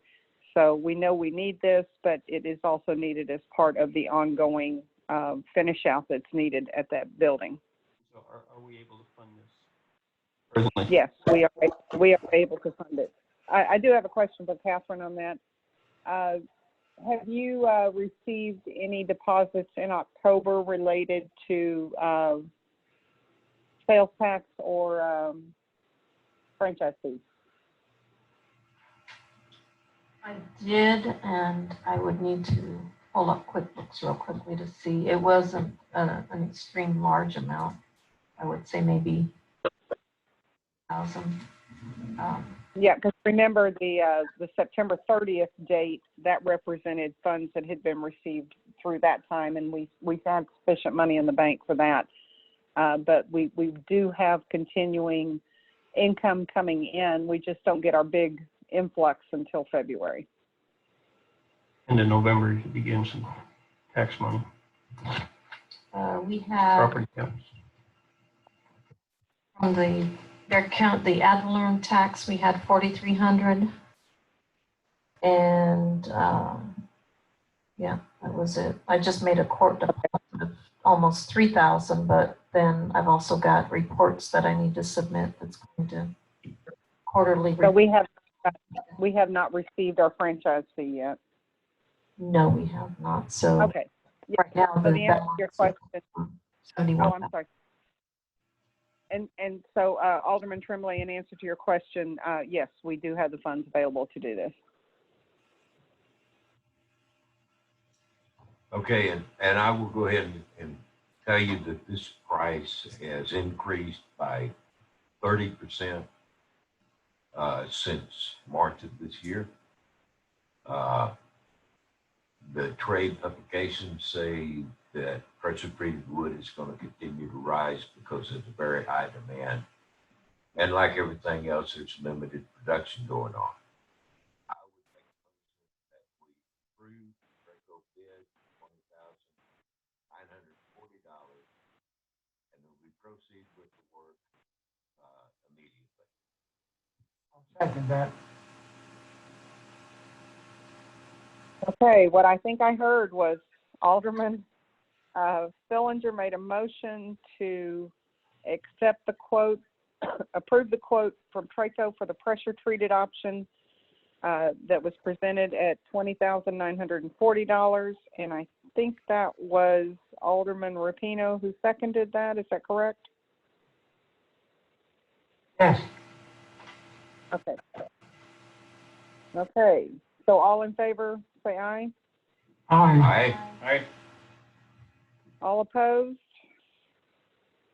Okay, that motion carries. Alderman Fillinger, would you mind reaching out to Traco and see what they need from us to begin proceeding with that? They need a customer signature, ma'am, and this scanned and sent with an email. Perfect. Okay, I will get with Catherine tomorrow, and we will work that out then. Okay, and I will give you a phone call and tell him it's approved, and you will be. Perfect. Okay. So item 10, I'm just going to pull all of item 10. We're not going to discuss it. We had a candidate, I've learned this evening they backed out. So we're going to pull this one from the agenda. We'll move on to item 11, which is the very first item has to do with the upcoming audit. And item A says discuss and or possible action on an engagement letter received from Armstrong, Vaughn and Associates to conduct the 2019-2020 fiscal year annual audit. And I have already had discussions with Ms. Vaughn about this, and there were a couple of changes. We did budget $8,500 for the audit, and that was just based on what we had last year. Her initial proposal for this year was going to be $10,000, and her rationale behind that was that we have grown quite a bit and that there's just more work that's needed. But in addition to that, she mentioned the bond. And I did clarify with her that the bond would not be represented in this annual audit. It would be in the next annual audit. So she did agree to reduce the cost a little bit to accommodate for that. And she's already provided the list and everything that we need to begin working on this. And I would recommend that we move forward with the audit as soon as we possibly can. For a number of reasons. One is we need to get it completed. Number two, we need a final number for our carryover balance from the prior year.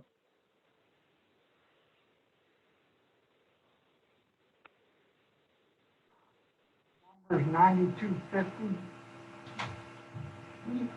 Yes, that was the price she gave me, was $92.50. So you need a motion on this? I do. I need a motion to approve the engagement letter so that we can move forward on this. Okay, I move that we approve the engagement letter from Armstrong, Vaughn and Associates, PC. You need the amount? It's stated in there, is it not? Yeah, it's 9250, I believe, Yes. for the amount of 9250 to complete the annual audit. Okay. We have a motion by Alderman Rapino to approve the engagement letter as presented for a price of $9,250. Do we have a second? I'll second that. Oh, is that Jennifer? Yes, ma'am. I have to get used to your voice, dear.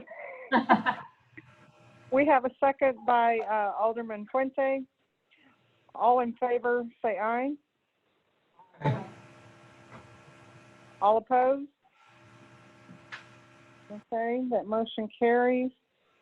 All right, 11B, discuss and or possible action on continuing the monthly payments of the Coyote tractor. And if you recall, when we agreed to make this purchase, at the time, the action was that we would make the monthly payments on that unit and then pay off the balance in October. I'm recommending that we continue with the monthly payments for now and not make it a requirement for October. And it's more of a cash management issue than anything else because there's still a significant balance that's due on that.